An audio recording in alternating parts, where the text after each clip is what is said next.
ونعوذ بالله من شرور أنفسنا ومن سيئات أعمالنا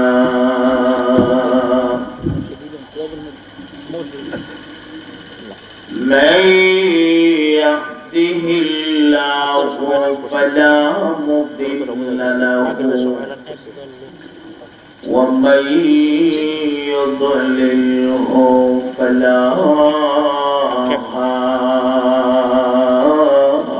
هادي له ونشهد أن لا إله إلا الله وحده لا شريك له ونشهد أن سيدنا وسندنا وحبيبنا ومولانا محمدا عبده ورسوله أرسله بالحق بشيرا ونذيرا وداعيا إلى الله بإذنه وسراجا منيرا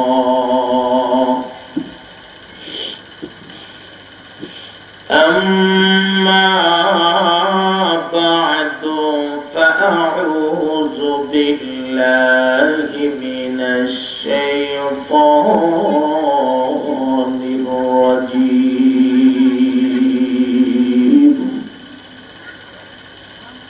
بسم الله الرحمن الرحيم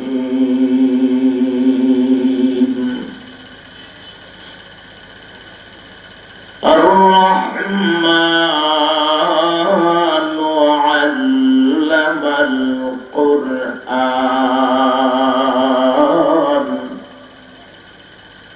خلق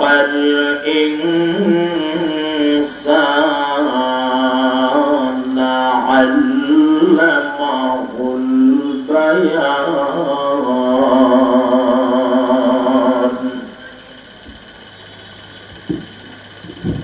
الشمس والقمر بحسبان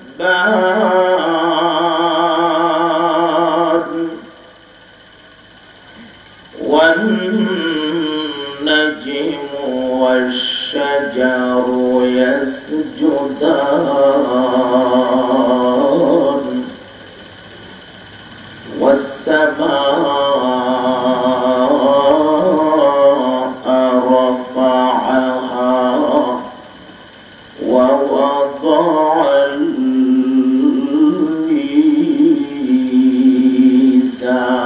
الميزان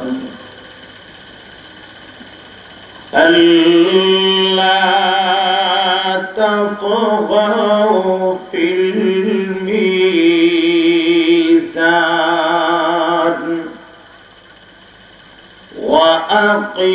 وأقيموا الوزن بالقسط ولا تخسروا الميزان والأرض وضعها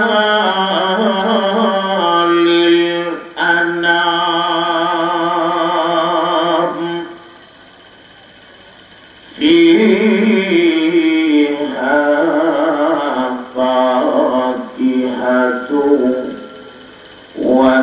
والنخل ذات الأكمام والحب ذو العصف والريحان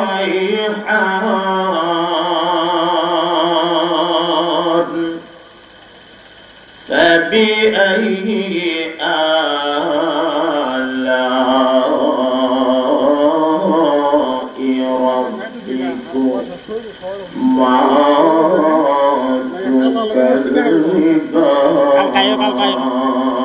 ربكما تكذبان بارك الله لنا ولكم في القرآن العظيم ونفعنا وإياكم بالآيات والذكر الحكيم اللهم صل على محمد وعلى آل محمد كما صليت على إبراهيم وعلى آل إبراهيم إنك حميد مجيد اللهم بارك على محمد وعلى آل محمد كما باركت على إبراهيم وعلى آل إبراهيم إنك حميد مجيد بلغ العلا بكماله كشف الدجى بجماله حسنت جميع خصاله صلوا عليه وآله محدث الأواج قرن بلغ العلا بكماله كشف الدجى بجماله حسنت جميع خصاله صلوا عليه وآله محمد آکر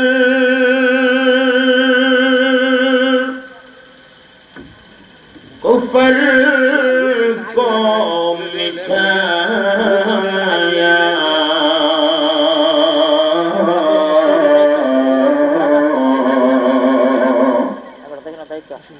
کفر کو مٹھا کر صداقت کو پلایا بلغ العلا بکمالہ كشف الدجى بجماله حسنت جميع خصاله صلوا عليه وآله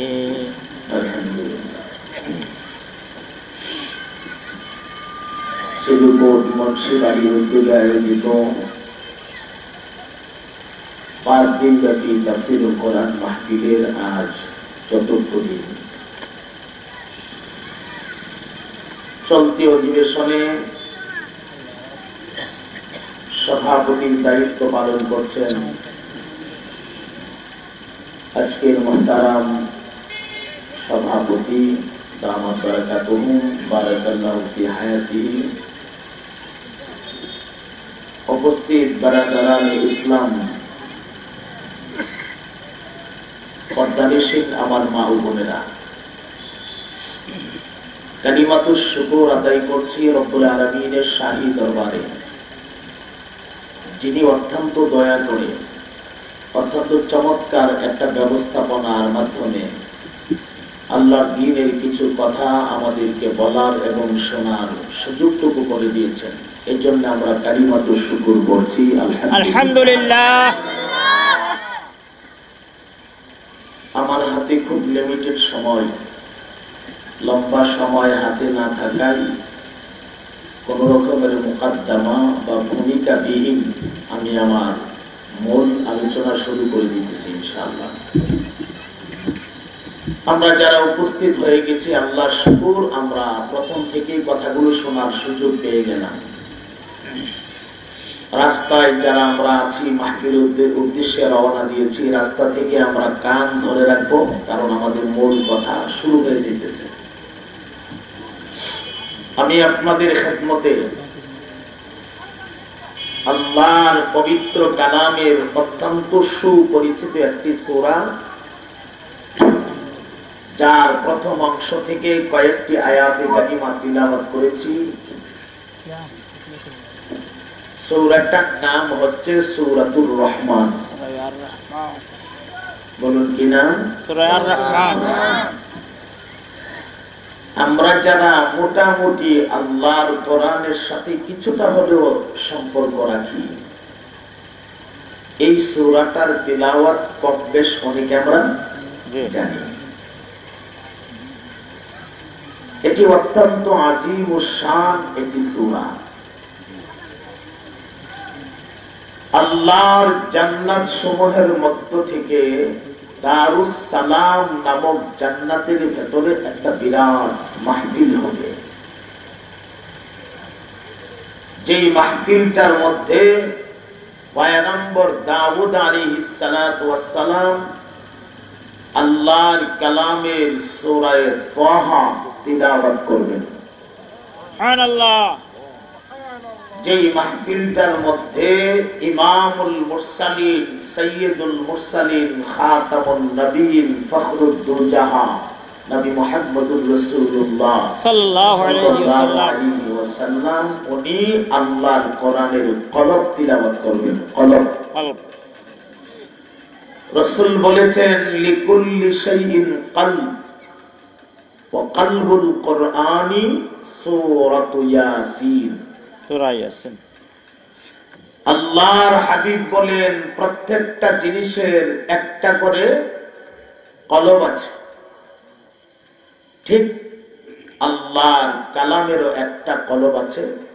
আল্লাহর কালামের কলব হচ্ছে সূরা ইয়াসিন। তো এই সূরাটা তিলাওয়াত করবেন আমাদের নবীজি সাল্লাল্লাহু আলাইহি ওয়াসাল্লাম। আল্লাহ নিজে ওনার কুদরতি জবান দিয়া ওই বিরাট মাহফিলে যে সূরাটা তিলাওয়াত করবেন, এই সূরাটার নাম হচ্ছে সূরাতুর রহমান। এখানে আপনাদের অবগতির জন্য একটা কথা বলছি, ভালোভাবে কথাটা জেহেনে নেবেন। আমি জানি না মুকাদ্দিরগণ কোথায় পাইছে, জান্নাতের মাহফিলটা অনেকে বলে থাকেন যে জান্নাতুল ফিরদাউসের ভেতরে হবে। সুবহানাল্লাহ। আমি বেশ কয়েকটা গ্রন্থ, তাফসীর গ্রন্থ মুতালা করে পেয়েছি, আল্লাহর জান্নাত সমূহের মধ্য থেকে দারুস সালাম নামে একটা জান্নাত আছে, ওই জান্নাতটার ভিতরে মাহফিলটা হবে। সুবহানাল্লাহ। আমি আশা করছি আমার দেওয়া তথ্যটা 100% সত্য, সঠিক। অনেক মোতালা করে আমি তথ্যটা বের করেছি।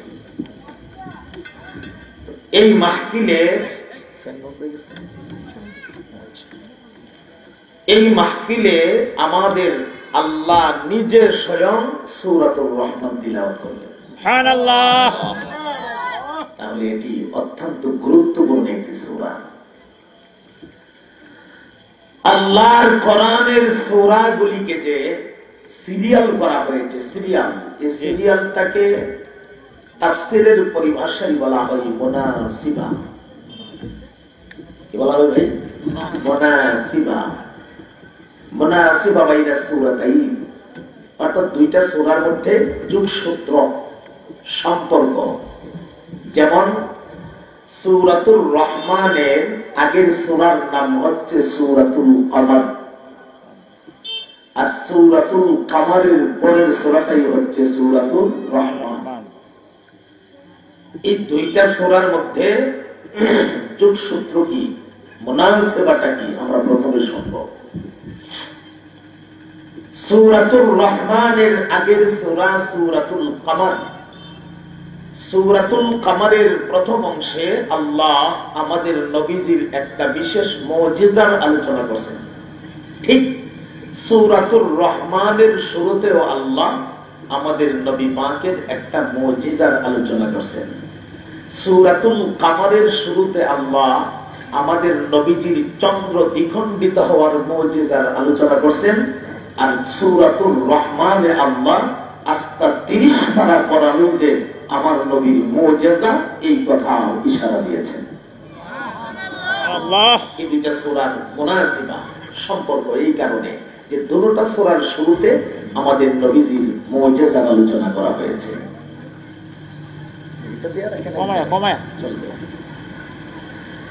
এখন আসেন মুজিজা কাকে বলা হয়, এটা সংক্ষেপে আমরা একটু বুঝে নিই।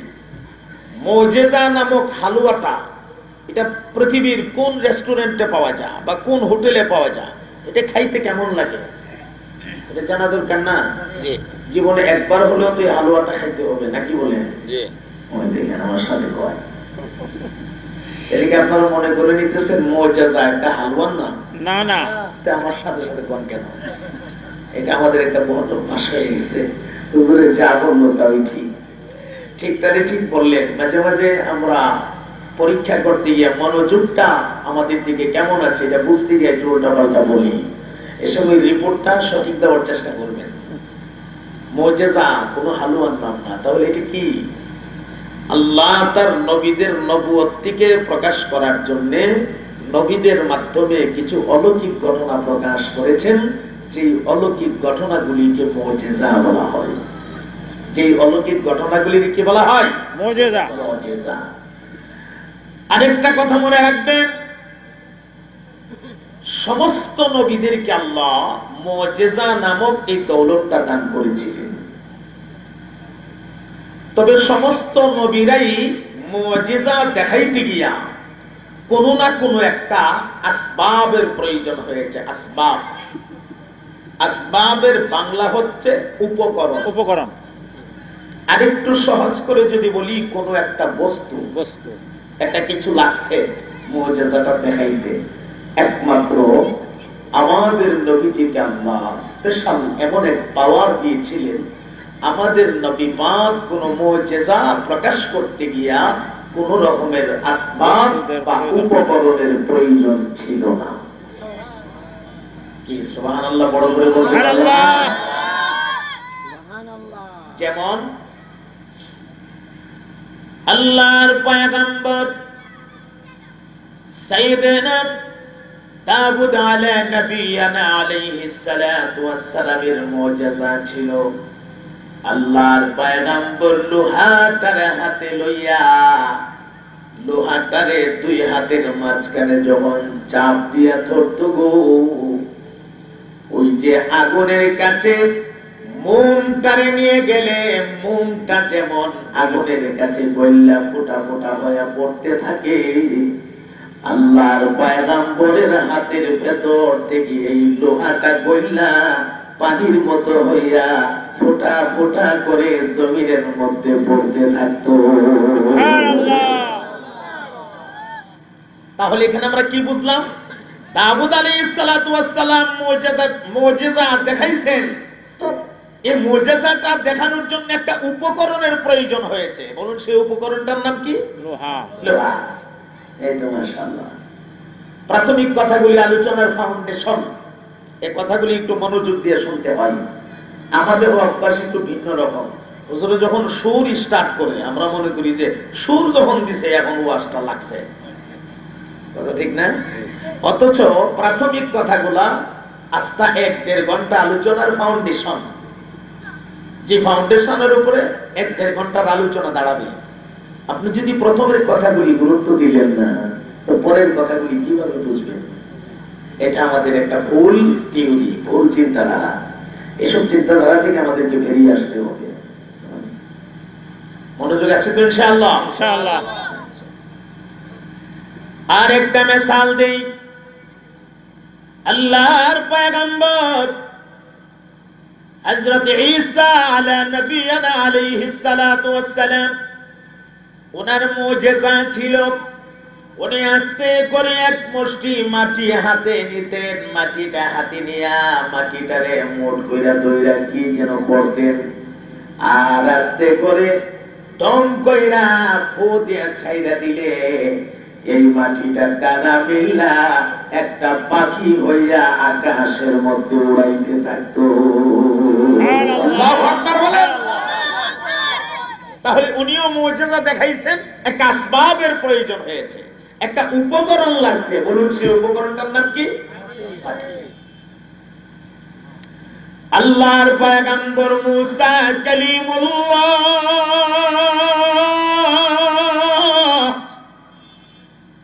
মুসা কালিমুল্লাহ, আমার আল্লাহ ওনাকে 9টা মুজিজা দিয়েছিলেন, 9টা মুজিজা। এর মধ্যে থেকে প্রথম নাম্বার যে মুজিজাটা, স্পেশাল যে মুজিজা, সবচেয়ে দামি, সবচেয়ে আলা, সবচেয়ে বড় যে মুজিজা, এই মুজিজাটা হলো পয়গম্বরের হাতের লাঠিটা জমিনে ছেড়ে দিলে এই লাঠিটা সাফ হইয়া জমিনের মধ্যে দৌড়াদৌড়ি করত। সুবহানাল্লাহ। তাহলে তিনিও মুজিজা দেখাইছেন, একটা উপকরণ লাগতো। উপকরণটার নাম কি? লাঠি। লাঠি। মাশাআল্লাহ। এজন্য সমস্ত নবীগণ মুজিজা দেখাইছেন, আল্লাহ তাদেরকে এই দৌলত দান করেছিলেন। সব নবীরা মুজিজা দেখাইতে উপকরণ লাগছে, একমাত্র আপনার আমার নবীর কোন উপকরণ লাগে নাই। উপকরণ বিহীন আপনার আমার নবী যে কোনো সময় যে কোনো মুজিজা দেখাইতে পারতেন গো। এই তৌফিক আল্লাহ আপনার আমার নবীকে দান করেছিল। সুবহানাল্লাহ। আমাদের নবীজির শান মান নিয়ে যদি আমি কথা বলি, এটা হয়ে যাবে একটা আলাদা সাবজেক্ট, আলাদা একটা বিষয়। আজকাল তো রাসূলের শানের নামে বিভিন্ন রকমের উল্টা পাল্টা বক্তব্য চলছে, শান্ত হয় না। বয়ান যদি হয় 1.5 ঘন্টা, বয়ানের খুতবা দুরূদ সব মিলায় চলে গেল ধরেন মেসালান 10 মিনিট। একটা বয়ানের ভেতরে যদি 4টা গজল মারা দেওয়া হয়, 4টা গজল, এক একটা গজলে 10 মিনিট করে টাইম নিলে 4টা গজলে কয় মিনিট গেল? 40 মিনিট গেল। গজলে 40 মিনিট, আগে গেল খুতবায় দরুদ শরীফে 10 মিনিট, কয় মিনিট গেল? 50। তো 1.5 ঘন্টা বয়ানে বয়ান হইল কয় মিনিট? হিসাবটা মিলানির মতো মেজাজ যেন আমরা নাই, এটুকু হিসাবে যেন আমরা মিলাইতে পারি না। আপনারা কি মনে করেছেন আমি গজল পারি না? কথা কয় না, বলতে পারবো না। এক টান দিব, এক লাইন, এক লাইনই 1 মিনিট খায় ফেলাবো। বলি না কেন? কেন বলবো? আমি তো কথা বলি শেষ করতে পারতেছি না। 1.5 ঘন্টা টাইম, সীমিত টাইম, এই টাইমের ভেতরে আমার বিষয়ের মূল কথাই তো শেষ হবে না। আমি টাইম দাম যাবো কোন সময় যাবো? টাইম কই? কলসিতে যদি পানি কম থাকে, এটা দৌড়লে দেখবেন গাট্টার গাট্টা খালি লড়ে। কলসি যখন ভরা থাকে, ভরা কলসি লড়ে না। পুঁজি থাকা লাগবে তো। পুঁজি তো আল্লাহর দেওয়া নিয়ামত, মেহনত করে হাসিল করতে হয়। মেহনত করলে আল্লাহ দয়া করে দান করে। তো আপনাদের মনোযোগ আছে তো ইনশাআল্লাহ? খুব মনোযোগ দিবেন। আমার প্রত্যেকটা কথা একটার সাথে আরেকটার যোগসূত্র থাকবে। আমি সিরিয়াল বিহীন কথা বলতে পারি না, আর খুব তাড়াহুড়াও করতে পারি না, এটা আমার অভ্যাস না। এই জন্য আমার কথাগুলি বুঝতে হলে খুব মনোযোগ দিয়ে বসতে হয়, মনোযোগ দিয়ে শুনতে হয়। আল্লাহ আমাদেরকে তৌফিক দান করেন সবাই, আমিন। আমাদের মূল কথাটা কি? সমস্ত নবীরা মুজিজা দেখানোর জন্য কিছু একটা উপকরণ লাগতো। একমাত্র আমাদের নবীজির সবার ব্যাপারে আমাদের নবীজি মুজিজা দেখাইতে গিয়ে কোনো উপকরণ লাগতো না। সুবহানাল্লাহ বলে। মুসা আলাইহিস সালাম মুজিজা দেখাইছেন, স্পেশাল মুজিজা ওনার হাতের লাঠি ছেড়ে দিলে কি হইতো ভাই? সাপ। একদিন আল্লাহ তাআলা হযরত মুসা কালিমুল্লাহকে বলছেন, ইযহাব ইলা ফিরআউন ইন্নাহু তাগা। চিৎকার দিয়ে বলেন সুবহানাল্লাহ। সুবহানাল্লাহ। আল্লাহ কি কয়? ইযহাব ইলা ফিরআউন ইন্নাহু তাগা। হে মুসা, যাও ফিরআউনের কাছে যাও, ফিরআউন আমার সাথে খুব বেশি বাড়াবাড়ি শুরু করছে। কে কয়? আল্লাহ। কে বলে? আল্লাহ। ফিরআউন আমার সাথে কি শুরু করছে? খুব বেশি বাড়াবাড়ি শুরু করছে। যাও ফিরআউনের কাছে আমার ওয়াহদানিয়তের দাওয়াত নিয়ে যাও। এই মুসলমান, ফিরআউনের মতো বাড়াবাড়ি করনেওয়ালা কিছু মানুষ বর্তমান দুনিয়াতেও আছে কিনা? না, কথা কয় না? বাড়াবাড়ি করেছিল চীনে। বাড়াবাড়ি কইরা ফলাফল কি হলো? করোনা ভাইরাস ডাইকা আনলো। কথা কয় না? কি করলো?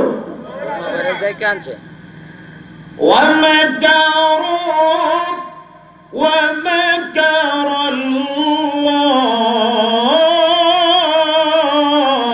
والله خير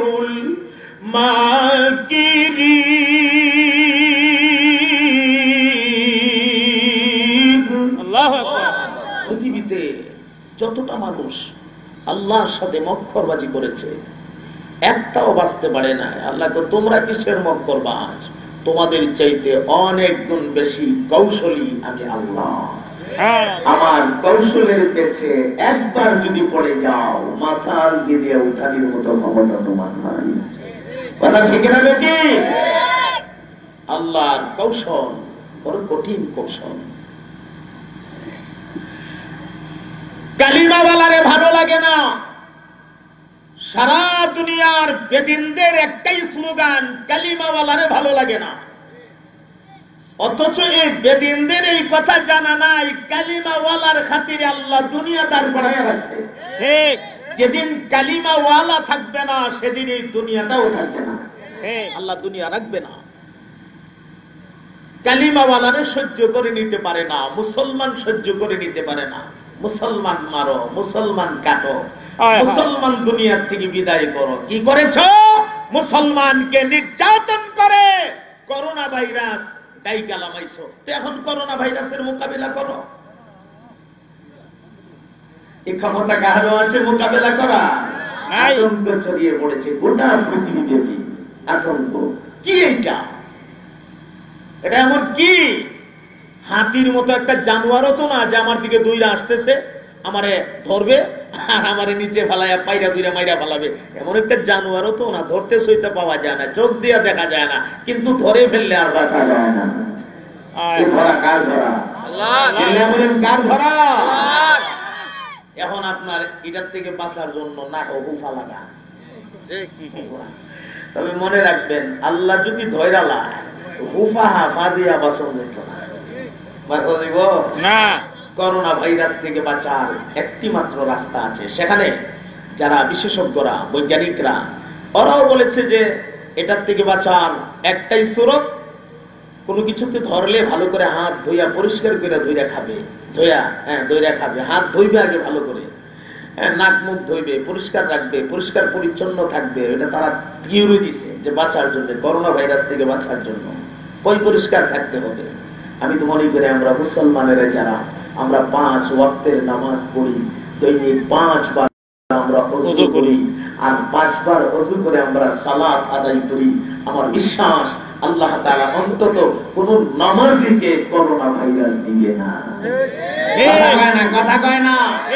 আপনারা ফলাফল খুঁজে দেখুন, চীনের ভেতরে প্রায় 3000-এর উপরে মানুষ নাই, এর মাঝে একজন মুসলমানকে করোনা ভাইরাস আক্রমণ করে নাই।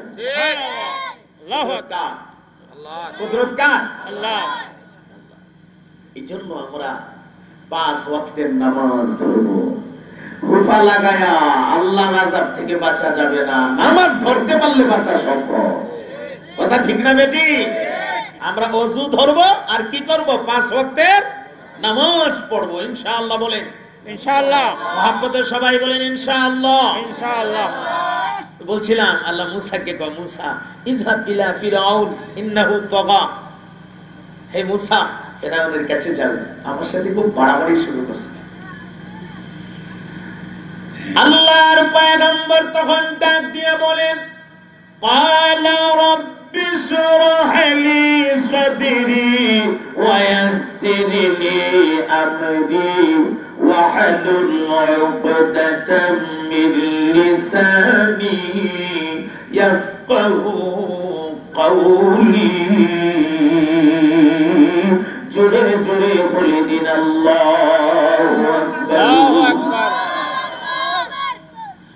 আল্লাহর পয়গম্বর তখন ডাক দিয়া বলেন, রে মালিক,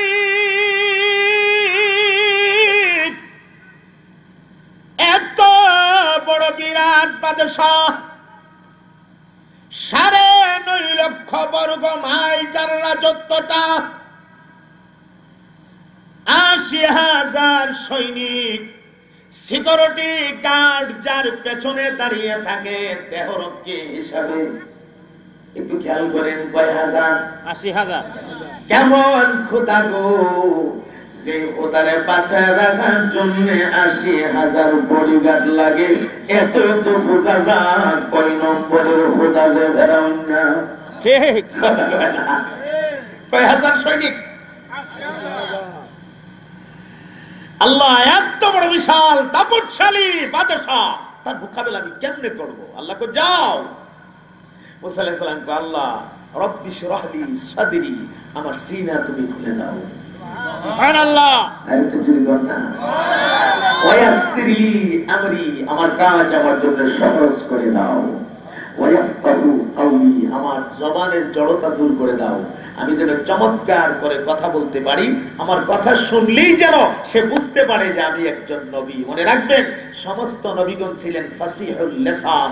ওনারা যখন কথা বলতেন, ওনাদের কথা চমৎকার হয়ে মুখ থেকে বের হইত। কথাটা এতই আকর্ষণীয় ছিল যে কথাগুলো মানুষের কলবে গিয়ে আসর করত। সুবহানাল্লাহ। এখানে একটা মজার ব্যাপার খেয়াল করেন। হযরত মুসা কালিমুল্লাহ বলছেন, রব্বি শরহ লি সাদরি, আয় আল্লাহ আমার সিনা, হে আমার রব আমার সিনা তুমি খুলে দাও।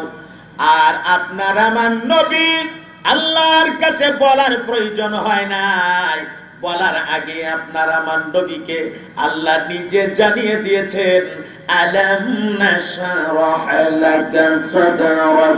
নবী গো, আপনার সিনাটাকে আমি আল্লাহ খুলে দেই নাই, ইলম আর হিকমত দিয়া আমি আল্লাহ আপনার সিনাটারে কি ভরপুর করে দেই নাই। আল্লাহু আকবার।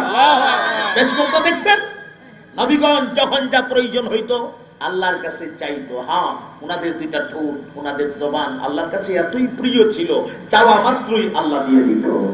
আর আমার নবী চাওয়ার প্রয়োজন হয় নাই, আমার নবীর যা যা প্রয়োজন ছিল আল্লাহ কুদরতি ভাবে আল্লাহর আরশ আজিম থেকে আমার নবীজির উপরে আল্লাহ পাক দাইলা নাযিল করে দিত। সুবহানাল্লাহ। সেই মহান নবীর উম্মত আপনি, পাগলামি করার কোনো সুযোগ নাই। আমরা না বুঝার কারণে পাগলামি করছি। আমার দাম অনেক বেশি, আমি বহুত বড় নবীর উম্মত, শ্রেষ্ঠ নবীর উম্মত। আলহামদুলিল্লাহ বলবেন। আলহামদুলিল্লাহ। বড় নবীর বড় উম্মতের দায়িত্ব বড় না ছোট? বড় দায়িত্ব যদি আপনার থাকে, আপনি তো পাগলামি করার সুযোগ নাই। কি সুযোগ আছে? নাই। আপনি কোন রকমের পাগলামি করার সুযোগ নাই। হ্যাঁ, পাগল আপনি বলতে পারবেন একমাত্র আল্লাহ এবং তার রাসূলের পাগল। আল্লাহ আল্লাহর রাসূলের পাগল হওয়া ছাড়া বিকল্প মন গড়া ব্যক্তিগত সাজানো কোন রকমের পাগলামি আপনার দ্বারা যদি হয়, যার সুপারিশ বিহীন আপনি আল্লাহর জান্নাতে কদম দিতে পারবেন না, সে নবী পাকের কাছে আপনি কিন্তু আটকায়া যাবেন। ঠিক, আটকায়া যাবেন। মন গড়া কোন রকমের কিছুই করা যাবে না আমার নবীর দেওয়া তরিকার বাইরে। কথা মনে থাকবে? বলেন ইনশাআল্লাহ। ইনশাআল্লাহ। তো কথাটা একটু খেয়াল করেন। হযরত মুসা আলাইহিস সালাম বলছেন, আল্লাহ আমার সিনা খুলে দাও। আল্লাহকে দিলাম, সিনা তোমার খুলে দিলাম। আচ্ছা আল্লাহ আমার কাজ আমার জন্য সহজ করে দাও, আল্লাহকে সহজ করে দিলাম। আল্লাহ আমার মুখের জড়তা দূর করে দাও, আল্লাহকে জড়তা দূর করে দিলাম। সঙ্গে তোমার ভাই হারুনকে তোমার সহযোগী নবী বানায় দিলাম। সুবহানাল্লাহ। যাও তুমি ফেরাউনের কাছে যাও। মুসা আলাইহিস সালাম ফেরাউনের কাছে গেলে ওনার হাতে মাত্র একটা লাঠি। বলুন হাতে কি? লাঠি। ফেরাউন একটা বিরাট আসন নিয়ে, পেছনে ৮০,০০০ সৈনিক দাঁড়িয়ে রয়েছে। ফেরাউন আসনে বসা, সামনে অসংখ্য জাদুঘর। মুসা আলাইহিস সালাম সামনে যাওয়ার সাথে সাথেই ফেরাউন একটা মুচকি হাসি দিয়া কয়, লড়ার মোকাবেলা করার জায়গা পাইছো না, যেখানে সেখানে মোকাবেলা করতে আসো। আজ তোমার নবীগিরিও শেষ, আর তুমি যে আল্লাহর দাবি করো সে আল্লাহর আল্লাহগিরিও শেষ। নাউজুবিল্লাহ। কোন জায়গায় কথা কো টের পাইছে না? কি মনে করেন আপনারা নবীর নবীগিরি শেষ হবে? কথা কয় না? না ফেরাউনের ভণ্ড খোদা দাবিদারি শেষ হবে? ফেরাউন শেষ হবে। ফেরাউন শেষ হবে। আমার পয়গম্বর মুসা কালিমুল্লাহ এবং মুসার আল্লাহ গোটা জাহানের মালিক মহান রবের কোন রকমের ক্ষতি হওয়ার সম্ভাবনা নাই। আবার মোহতারাম বন্ধু সামনে গিয়ে দাঁড়াইছে, হাতি কি মাত্র? আচ্ছা এই লাঠিটা সম্পর্কে একটু তথ্য আপনাদেরকে দেয়া যায়। এটা কোন ঝাড়ের বাস অথবা কোন জঙ্গলের কোন গাছের ঢাল? এই লাঠিটা এটা একটু জানা দরকার না আমাদের? শুরুতেই বলে দেই, এটা দুনিয়ার কোন ঝাড়ের বাস না, দুনিয়ার কোন জঙ্গলের বৃক্ষের ঢালও না। এটা আল্লাহর জান্নাতের তুবা নামক বৃক্ষের ডাল। সুবহানাল্লাহ। কোন জায়গার ডাল? জান্নাতের তুবা নামক বৃক্ষের ডাল। এখন প্রশ্ন, এই ঢাল জান্নাতের গাছের ডাল মুসা আলাইহিস সালামের হাতে আসলো কিভাবে সেটা একটু জেনে নিন। আমাদের আব্বাজান হযরত আদম আলাইহিস সালাতু ওয়াস সালাম উনি ছিলেন জান্নাতের ভিতরে। কথা ঠিক? ঠিক। وَقُلْنَا يَا آدَمُ اسْكُنْ أَنْتَ وَزَوْجُكَ الْجَنَّةَ وَكُلَا مِنْهَا رَغَدًا حَيْثُ شِئْتُمَا وَلَا تَقْرَبَا هَذِهِ الشَّجَرَةَ فَتَكُونَا مِنَ الظَّالِمِينَ।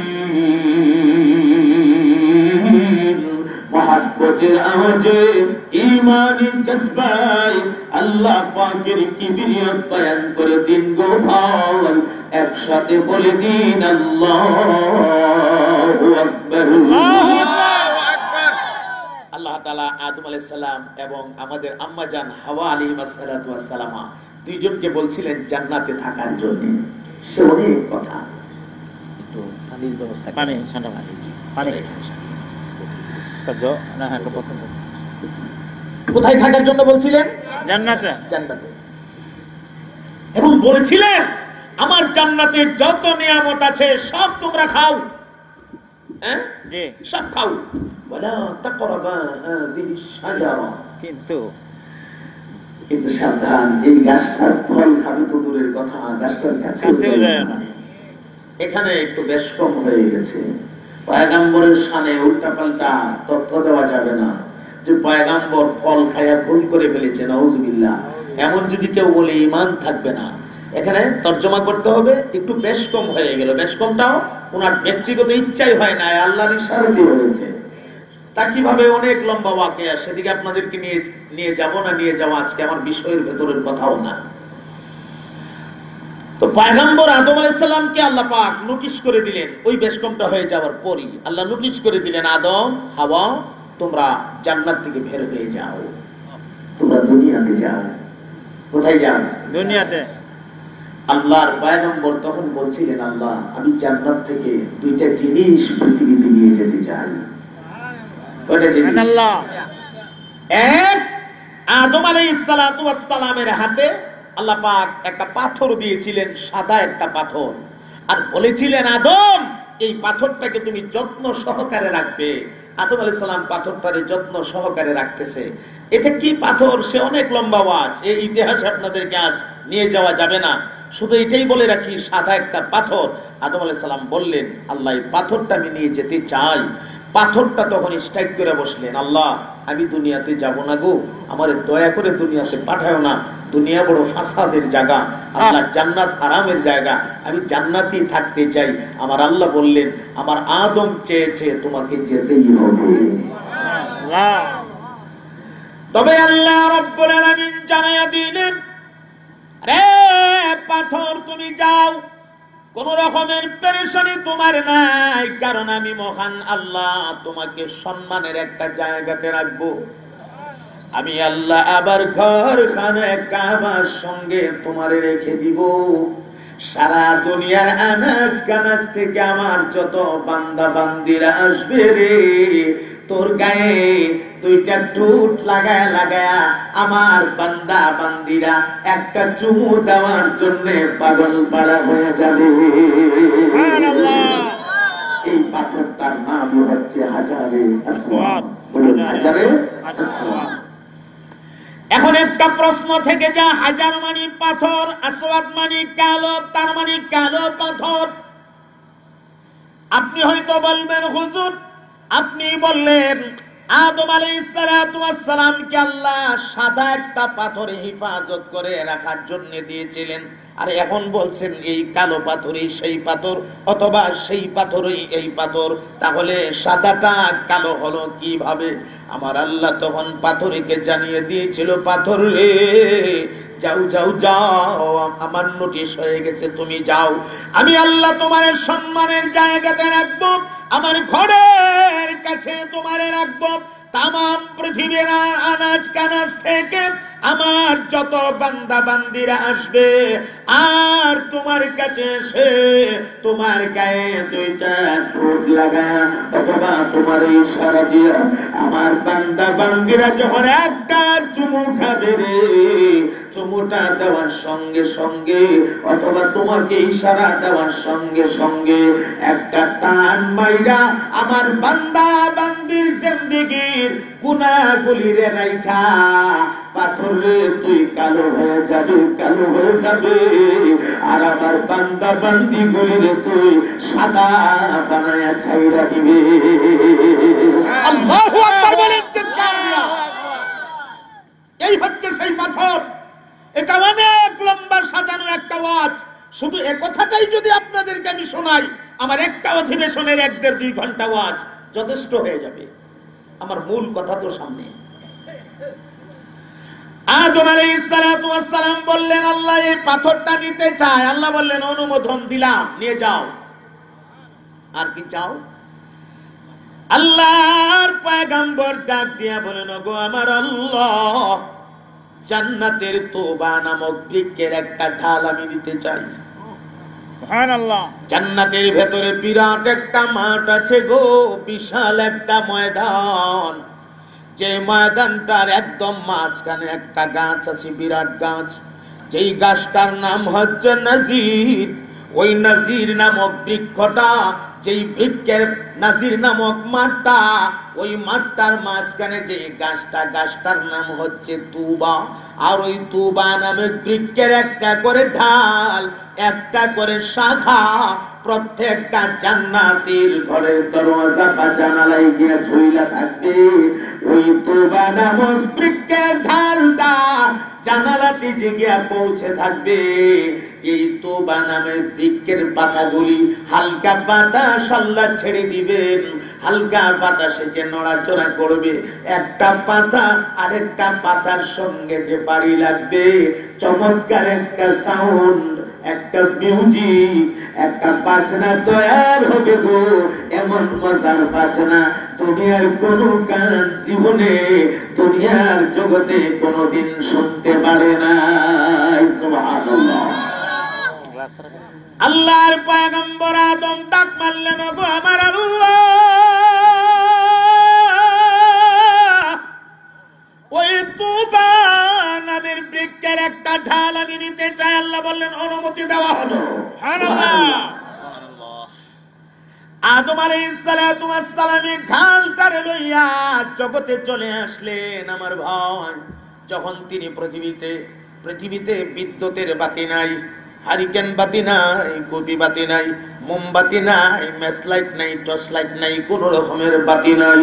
পয়গম্বর আদম নবী রাতের বেলা অন্ধকারে কেমনে থাকবে গো?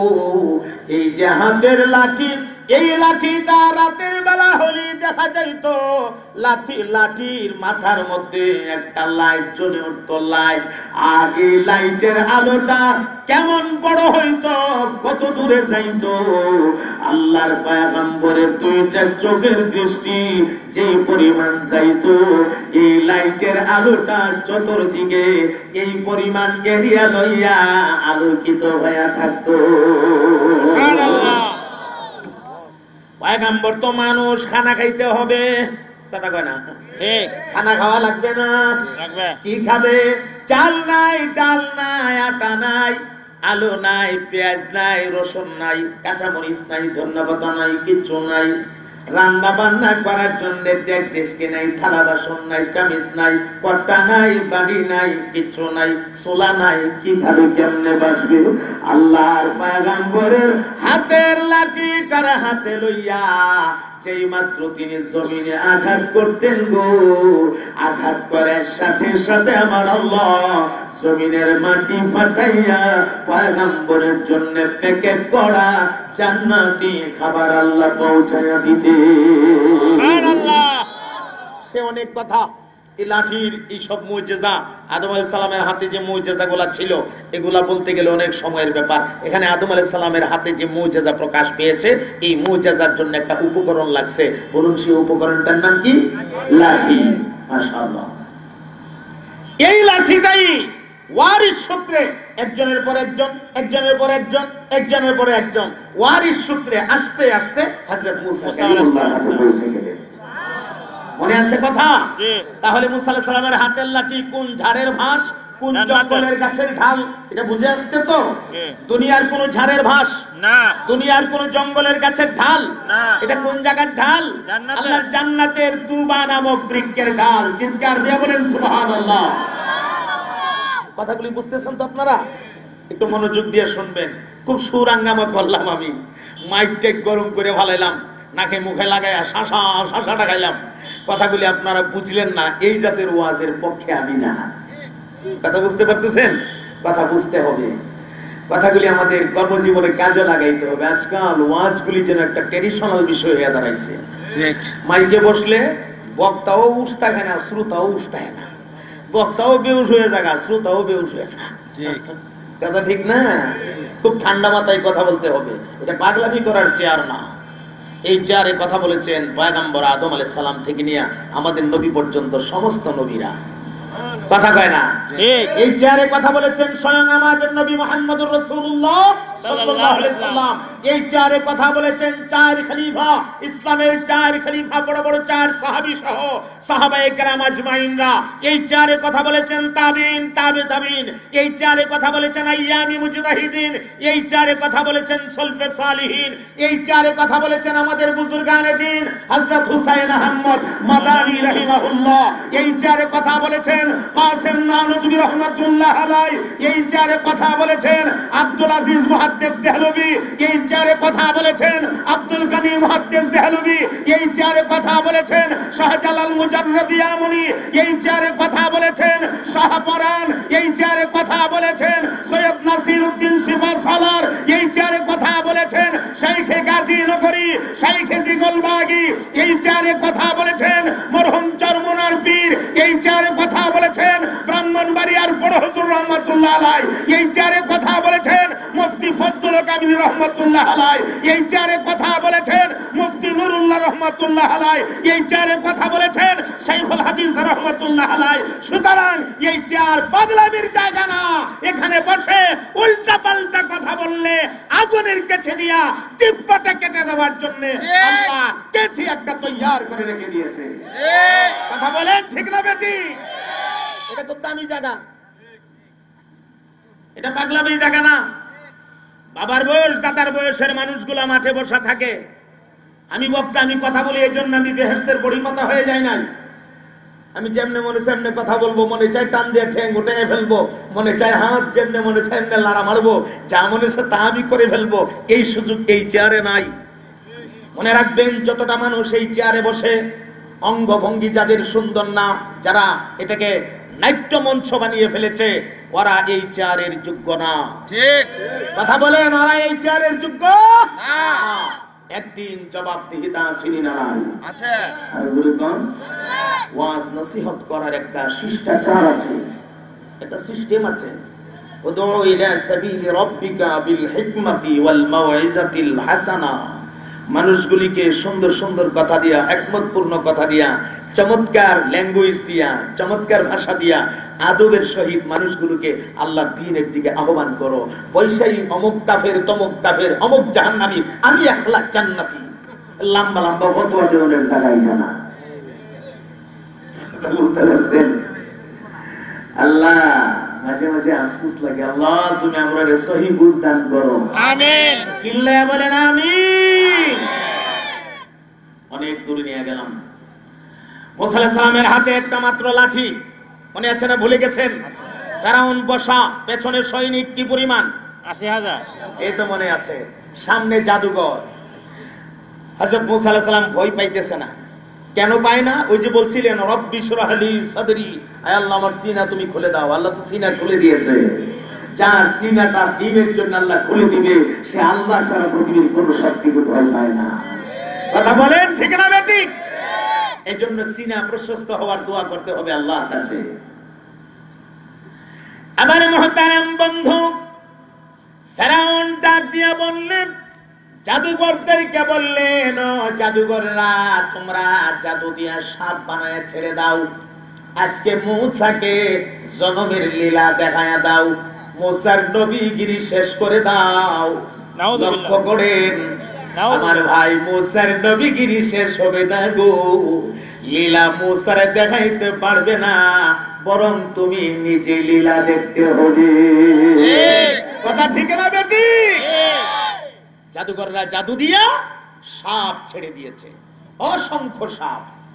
একটু জিকির করেন, মুহাব্বতে লা ইলাহা ইল্লাল্লাহ, লা ইলাহা ইল্লাল্লাহ, লা ইলাহা ইল্লাল্লাহ, লা ইলাহা ইল্লাল্লাহ, লা ইলাহা ইল্লাল্লাহ, লা ইলাহা ইল্লাল্লাহ, লা ইলাহা ইল্লাল্লাহ, লা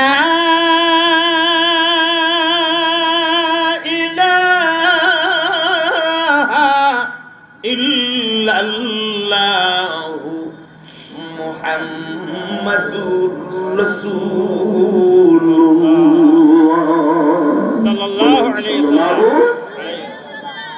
আমার মুহতারাম ভাইরা, জাদুঘররা জাদু দিয়া যখন সাপ ছেড়ে দিছে, অসংখ্য সাপ এইভাবে ফনা ধইরা জিহ্বা বের করে লাফাইতে লাফাইতে মুসা আলাইহিস সালামের দিকে যাইতেছে। হযরত মুসা আলাইহিস সালাম কিন্তু ভয় পাইতেছেন না। ভয় পাইতেছেন না, ভয় পান না। তবে আল্লাহর কাছে একটু জানতে চাইলেন, আল্লাহ এখন আমি কি করব? যে কি কয় আল্লাহ রে, আল্লাহ আমি এখন কি করব? আল্লাহ কেন, তোমার কাছে কি কিছু নাই? ওয়ামা তিলকা বিয়ামিনিকা ইয়া মূসা ক্বালা হিয়া আসায়া আতাওয়াক্কাউ আলাইহা ওয়া আহুশু বিহা আলা গনামি ওয়া লিয়া ফিহা মাআরিবু উখরা। মুহাব্বতের আওয়াজে বলে দিন সুবহানাল্লাহ। আল্লাহ রাব্বুল আলামিন প্রশ্ন করলেন, রে মূসা, তোমার ডান হাতে এটা কি? জবাবে তিনি বললেন, আল্লাহ লাঠি। আমি ভর দিয়ে হাঁটি, গাছের পাতা পাইরা পাইরা বকরিরে খাওয়াই, এছাড়াও আরো বিভিন্ন রকমের কাজে আমার লাগে। আমার আল্লাহ তখন বললেন, ক্বালা আলকিহা ইয়া মূসা, ওরে মূসা তোমার হাতের লাঠিটা তুমি জমিনে ছাড়ো। ফালকাহা, এমনি তিনি আল্লাহর ওয়াদারে জমিনে ছাড়লেন। ফাইযা হিয়া হাইয়াতুন তাসআ, চিল্লায়া বলে দিন আল্লাহু আকবার। যেই মাত্র লাঠিটা জমিনে ছেড়ে দিয়েছে, হঠাৎ এই লাঠি একটা বিরাট সাপ হইয়া জমিনে দৌড়াদৌড়ি শুরু করছে। আমার ভাইয়ের সাপটা কত বড় ছিল, কত বড়! আল্লাহ নিজে বলেছেন সুবহানুন আযীম, সুবহানুন আযীম। আল্লাহ রাব্বুল আলামিন চারটা জিনিসের বড়ত্ব বোঝাইতে গিয়া পবিত্র কালামুল্লাহ শরীফে আজিম বলেছেন। চারটা জিনিসকে আল্লাহ আজিম বলেছেন। এক নাম্বার, আমার আল্লাহ নিজে আজিম। ঠিক, আরবিতে কোন বড় বস্তু বোঝাইতে গিয়ে বলা হয় কাবীর, আরো যদি বড় হয় বলা হয় আকবার। একদম অনেক বড়, যেই বড়র ব্যাখ্যা দিয়ে শেষ করা যায় না, তখন বলা হয় আজিম। এই কারণে আমার আল্লাহ আজিম। দুই নাম্বার, আল্লাহ আর আরশটা আজিম, আরশ আজিম। তিন নাম্বার, আল্লাহর কোরআন আজিম, আল্লাহর কালাম আজিম। চার নাম্বার, আমার আল্লাহ আমার নবীর চরিত্রটারে বলেছেন আজিম। ইন্নাকা লাআলা খুলুকিন আযীম। আল্লাহু আকবার। কত বড় নবীর উম্মত আপনি ভাবতেছেন? আল্লাহু আকবার বলবেন না? আমি মাঝে মাঝে একটু টাচ দিচ্ছি মাত্র, আপনার নবী যে কত বড়! সুবহানাল্লাহ।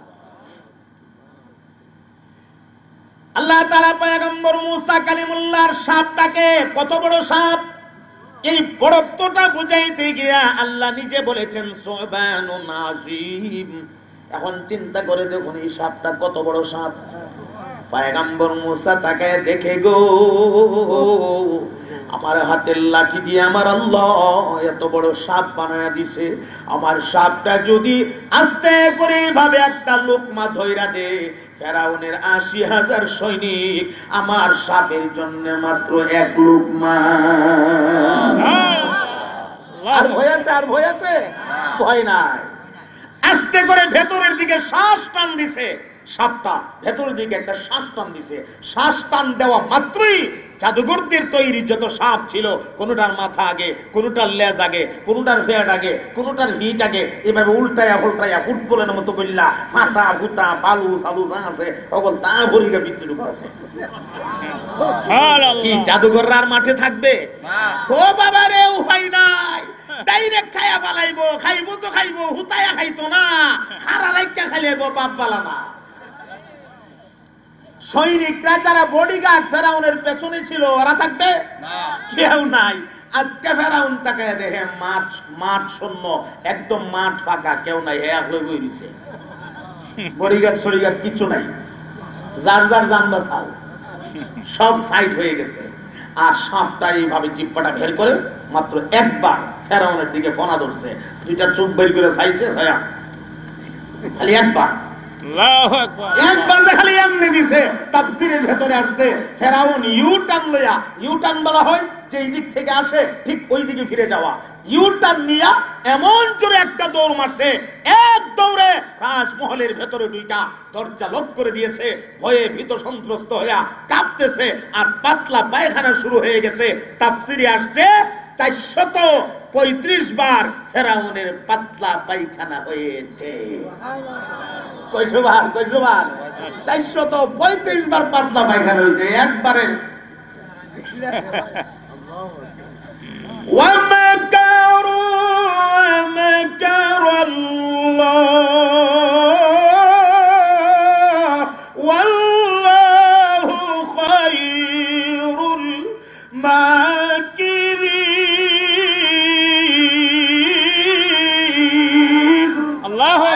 পৃথিবীতে যত মক্করবাজ আছে, সকল মক্করবাজের চাইতে লক্ষ কোটি গুণ বেশি উঠে আমার আল্লাহর কৌশল। আমার আল্লাহর কৌশলে যদি একবার কেউ পড়ে যা, উঠা মাথা আলগি দিয়া দাঁড়ানোর ক্ষমতা আর থাকে না। চিল্লায় বলুন কথা ঠিক না বেটি? অনেক দূরে নিয়ে গেছি। আমার মূল কথা, মুজিজা দেখানোর জন্য একটা আসবাব লাগে, একটা উপকরণ লাগে। এখানে কথা বলতে গেলে অনেক কথা বলা যাবে, আমার মূল কথাটা হবে না, টাইম হাতে আর বেশি নাই। মুজিজা সব নবীরা দেখাইছেন, লাগতো কি? উপকরণ। বলুন কি লাগতো? উপকরণ বা আসবাব বা বস্তু, কোন একটা বস্তু লাগতো। একমাত্র আমাদের নবীর বেলায় মুজিজা দেখাইতে কোনো আসবাব লাগতো না।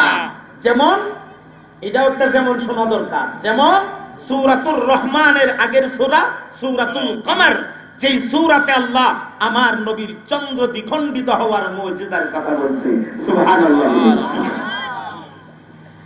কান লাগান, মনোযোগ দেন। পূর্ণিমার রাত্র, পূর্ণিমার রাত, আসমানের চন্দ্রটাকে দেখতে বড় চমৎকার দেখা যাচ্ছে। আপনার আমার নবী হাতিমে কাবার এরিয়াতে দাঁড়ায় দাঁড়ায়, খানে কাবার চত্বরে দাঁড়ায় দাঁড়ায় আমার নবী উপরের দিকে তাকাইয়া তাকাইয়া আল্লাহর এই মাখলুক চন্দ্রটা নিয়া কি যেন আমার নবী ভাবতেছেন। ঠিক এই সময় আবু জাহাল গভীর রাতে আমার নবীর পেছন দিকে এসে ডাক মারছে, ইয়া মুহাম্মদ। যেই মাত্র ইয়া মুহাম্মদ বলে ডাক মারছে, আমার নবী তখন ঘাড় গোড়ায় পেছন দিকে তাকাইছে। আল্লাহু আকবার। পেছন দিকে তাকায় দেখে আবু জাহাল আমার নবী মনে একটু কষ্টই পেয়ে গেছে, কারণ গুরুত্বপূর্ণ কোন ভাবনা, কোন চিন্তা যখন আপনি করবেন, এমন টাইমে যদি অন্য কোন মানুষ আসে, তখন কিন্তু মানুষটা আসলে ভালো লাগে না। মনের মধ্যে একটা প্রশ্ন আসে, আর কি আসার টাইম তুই পাইলি না? কথা কয় না? আর কি আসার টাইম তুই পাইলি না? আমার মুহতারাম বন্ধু, আমার নবীর কলবে এমন একটা প্রশ্ন এসে গেছে, আহারে সারাটা জীবন আমারে জ্বালাইলা, ওরে চাচা তুমি কি আর আসার টাইম পাইলা না? আমার নবী কিচ্ছু কয় না, কারণ নবীর আখলাক তো মহান আখলাক, মহান আখলাক। জীবনে কাউকে কোনোদিন আঘাত দেয় নাই, নিজে কষ্ট পেয়েছে, জীবনে কাউকে আমার নবী কষ্ট দেয় নাই। আবু জাহাল তখন ডাক মারছে, রে ভাতিজা মুহাম্মদ,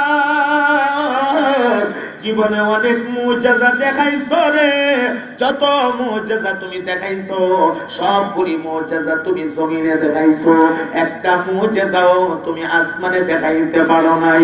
আজকের এই রজনীতে আসমানের মধ্যে একটা মুজিজা তুমি দেখাইতে হবে। আমার নবী বললেন, কি মুজিজা দেখতে চান আপনি বলুন।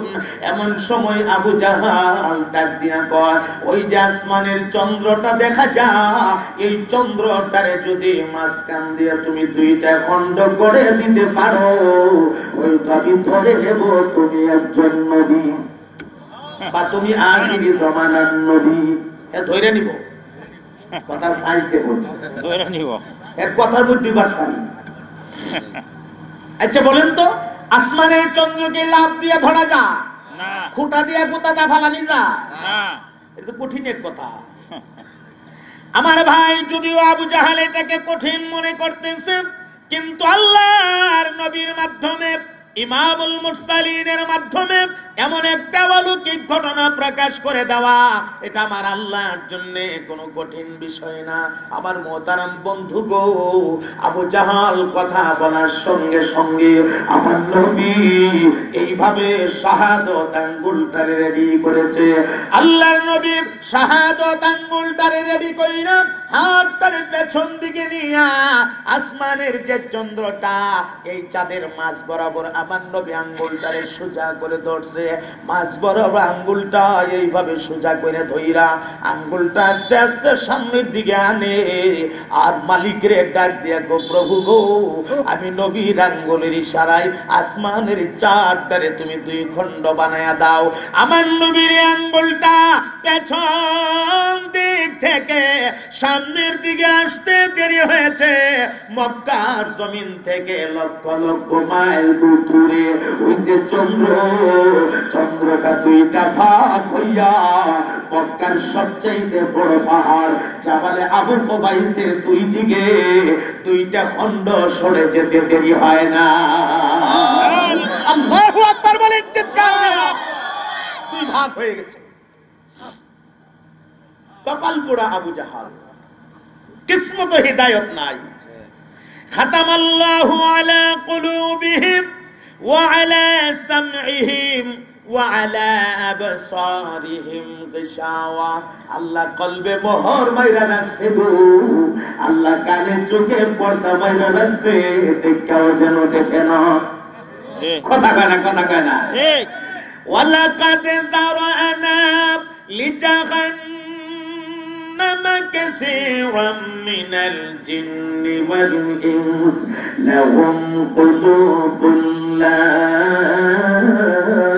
ইয়াফকাহুনা বিহা ওয়া লাহুম আ'য়ুনুন লা يبصرون بها ولهم آذان لا يسمعون بها أولئك كالأنعام بل هم أضل وأولئك هم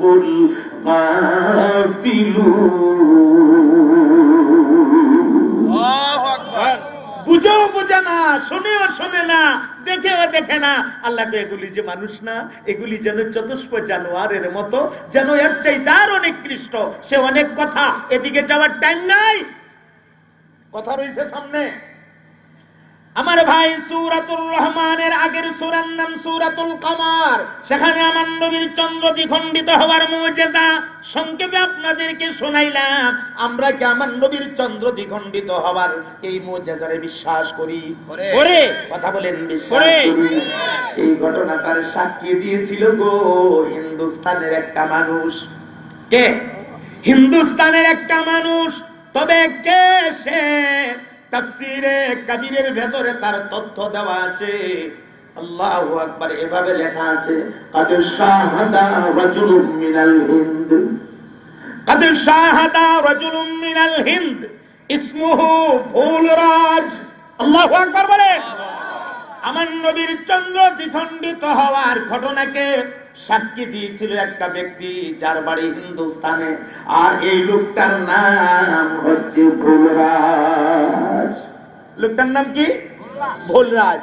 আজকে সে হিন্দুস্তানের দিল্লিতে মুসলমানকে মারে, মুসলমানের বাড়িঘর আগুন দিয়ে জ্বালাইয়া দে, মুসলমান পোড়াইয়া দে। আজ থেকে 1500 বছর আগের ইতিহাস বলছি, হিন্দুস্তানের ভাইদের কি ইতিহাস জানা নয়? সেই ফুলরাজ নামের হিন্দুর সেই ক্ষমতাধর ব্যক্তিটা আমার নবী পাকের এই চন্দ্র দ্বিখণ্ডিত হওয়ার মুজিজা সত্যায়ন করেছিল। আল্লাহু আকবার বলেন চিৎকার দিয়ে। শুধু জিন্দাবাদ জিন্দাবাদ। ঘরে ঘরে যালো। শুধুমাত্র সত্যায়নই করে নাই, এই ফুলরাজ নামের মানুষটা আমার নবী পাকের কাছে কালিমা পড়ে মুসলমান হয়ে গেছে। সুবহানাল্লাহ। তাহলে কি কথাটা একটু বলবো একটু? আমার ভাই, যে রজনীতে আসমানের চন্দ্রটা আমার নবী দুইটা ভাগ করেছিলেন, এই রজনীতে ফুলরাজ নামের ওই ব্যক্তিটা তার রাজমহলের রাজপ্রাসাদের ছাদের উপরে বসা আসমানের চন্দ্রকে দেখতেছে, চন্দ্রের দিকে তাকায় রইছে। হঠাৎ করে দেখে গো আসমানের চারটা আপনি আপনি দুইটা ভাগ হয়ে গেছে, আবার আপনি দুইটা খন্ড আইসা লাইগা গেছে। এটা কি সহজ বিষয়? বিষয়টা কি খুব সহজ? না। ফুলরাজ পাগলের মতো হয়ে গেল। এটা কি দেখলাম? জীবনে কত কিছু দেখলাম, এমন কাণ্ড তো দেখি নাই। সুবহানাল্লাহ। ভাই মনোযোগ আছে তো? অনেক কষ্ট করে এই গভীর তথ্যগুলো আপনাদের জন্য সংগ্রহ করি, চেষ্টা করি জাতির জন্য নতুন নতুন কিছু কথা জাতিকে দেওয়ার। মুখস্থ ওয়াজ জীবনে করি নাই, করতে জানিও না, খুব কষ্ট করে ওয়াজগুলি জোগাড় করি। যদি আমরা এই কথাগুলি একটু আমলে নিতে পারি, আর এই কথাগুলির দ্বারা যদি একটা মানুষের দিল তৈরি হয়, আমি গোলামের মেহনতটা সার্থক হবে। এই জন্য আমি ওয়াজে বলি কি, একটু মন দিয়ে কথাগুলো শোনার চেষ্টা করবেন। আমার মোহতারাম ভাই, মানুষটা পাগল হয়ে গেছে। কি দেখলাম রে, টেনশনের একটা ঘুম আছে, আসেনি? ঘুম আসে না চোখে, তখন শুয়ে রয়েছে, টেনশন করতেছে, টেনশন করতে করতে করতে করতে এক পর্যায়ে ঘুমায় আসে। বেশি সুখে থাকলে মানুষ ঘুমায়, আর বেশি টেনশনে থাকলেও মানুষ ঘুমায়। সুখের মানুষ ঘুম থেকে উঠতে চায় না, টেনশনের মানুষও ঘুম থেকে উঠতে চায় না। সুখের মানুষরে সুখের ঠেলায় যেন ঘুমে ছাড়ে না, আর টেনশনের মানুষরে টেনশনের চাপে যেন মাথা আলগি দিতে দেয় না। কথা ঠিক না? তাহলে টেনশনের একটা ঘুম আসেনি না, আসে না? ভীষণ টেনশনে পড়ে গেল। এটা কি দেখলাম আমি, কিছুই বুঝতেছি না, পাগলের মতো হয়ে গেছে, মাথা টেনশনে ভারী হয়ে গেছে। ভাবতে ভাবতে একটু চোখটা লাগছে। সকালবেলা পাগলের মতো ঘুম থেকে জায়গা, এলাকার জ্ঞানী গুণী বুদ্ধিজীবী পণ্ডিত দার্শনিক জ্যোতিষী গণক যা আছে সব রেডাইকা হাজির করেছে। হাজির করে বললেন পুরা কাহিনী। আমি চন্দ্রের দিকে তাকায় রয়েছে রাতে, হঠাৎ দিকে চাঁদ দুইটা ভাগ হয়ে গেছে, আপনি আইসা লাগিয়ে গেছে। এটা আমি কি দেখলাম, কিছুই বুঝতেছি না। তোমরা আমাকে এই বিষয়ে কোনো তথ্য থাকলে দাও।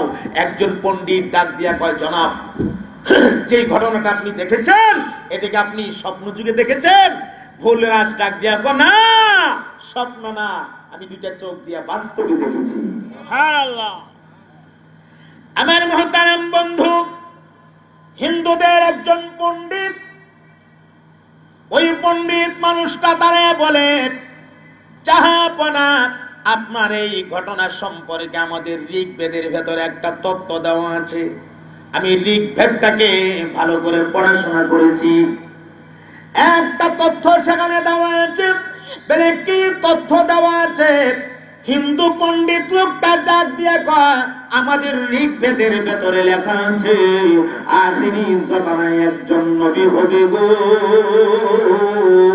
যার নাম হবে মুহাম্মাদান সাল্লাল্লাহু আলাইহি সাল্লাম। এটা তার কিতাবের ভাষা, মুহাম্মাদান, এর মানে মুহাম্মদুর রাসূলুল্লাহ সাল্লাল্লাহু আলাইহি সাল্লাম। আমি সহজ করে বলে দিই কথাগুলো। পৃথিবীর সবচেয়ে মরুভূমির দেশ, সবচেয়ে বড় মরুভূমির দেশে তিনি পৃথিবীতে আগমন করবেন। ওনার আব্বার নাম হবে আব্দুল্লাহ, ওনার আম্মার নাম হবে আমিনা। ওনার আঙ্গুলের ইশারায় চন্দ্র দুইটা ভাগ হবে গো। আর এই চন্দ্র দ্বিখণ্ডিত হওয়ার ঘটনাটা যেই লোক হিন্দুস্তান থেকে দেখবে, এই লোকটা বড়ই ভাগ্যবান হবে। ভুলরাজ আরো পাগল হয়ে গেছে।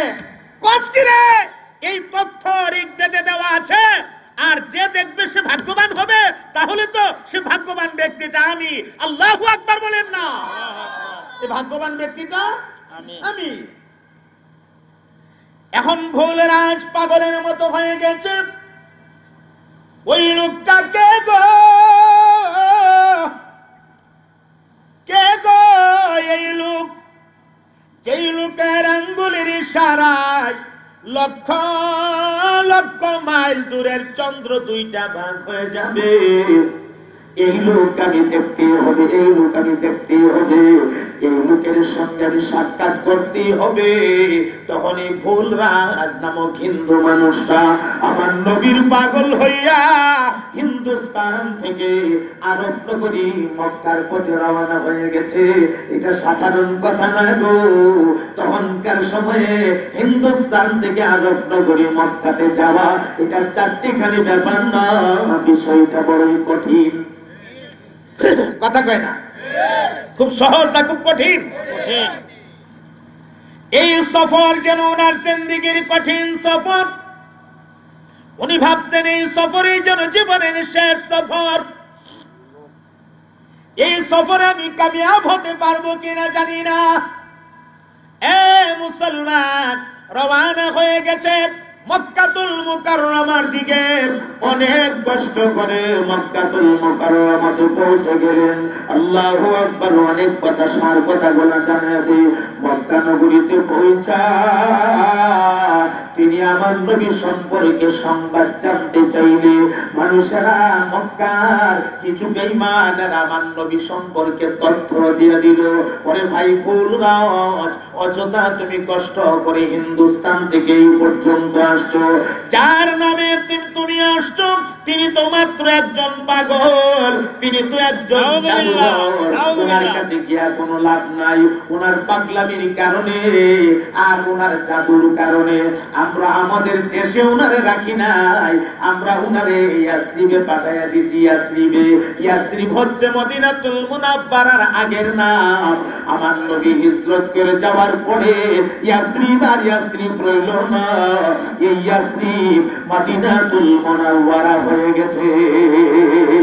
আল্লাহু আকবার বলেন মুসলমান। আমার মুহতারাম বন্ধু, ফুলরাজ নামের ব্যক্তিটা মনে মনে কয়, আরে 4 আঙ্গুলের ইশারায় লক্ষ লক্ষ মাইল দূরের চন্দ্র 2 ভাগ হয়ে গেল। আহা, এই লোককে পাইলাম না মক্কা নগরীতে, উনি গেছে মদিনাতে, অতএব আমিও চলে যাব মদিনাতে। সাথে সাথে ফুলরাজের মানুষটা মদিনার পথে রওনা হয়ে গেল। পাগলের মতো চলতে চলতে মদিনাতুল মুনাওয়ারা ঢুকে গেছে। মদিনাতুল মুনাওয়ারা গিয়ে 1 দিন 2 দিন না, একটানা একটা সপ্তাহ পর্যন্ত আমার নবীর চলা ফেরা ভালোভাবে লক্ষ্য করেছে। আমার নবীর খাওয়া দাওয়া, উঠা বসা, লেনদেন, মানুষের সাথে নবীজির মত বিনিময়, কৌশল বিনিময়, আমার নবীর কথাবার্তা, আমার নবীর নামাজের নমুনা সবগুলি লক্ষ্য করেছে।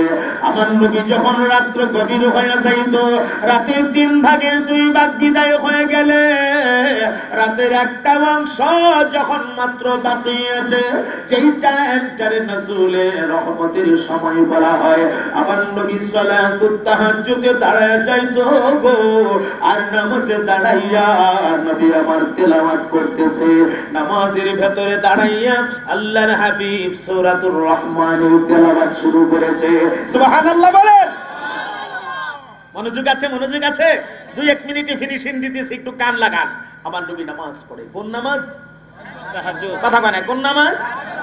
আর রহমান আল্লামাল কুরআন খালাকাল ইনসান আল্লামাহুল বায়ান আশ-শামসু ওয়াল কমারু বিহুসবানি ওয়ান নাজমু ওয়াশ-শাজারু ইয়াসজুদান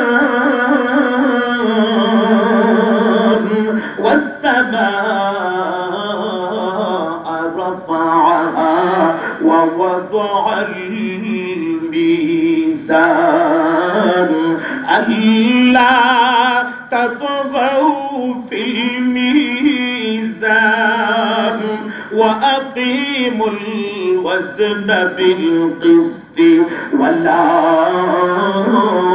تخسروا الميزان والأرض وضعها للأنام فيها فاكهة والنخل ذات الأكمام والحب ذو العصف والريحان فبأي آلاء ربكما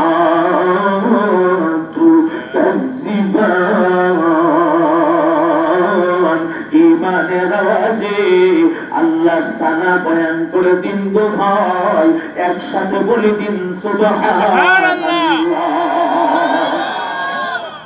ওই ফুলরাজ নামের ব্যক্তিটা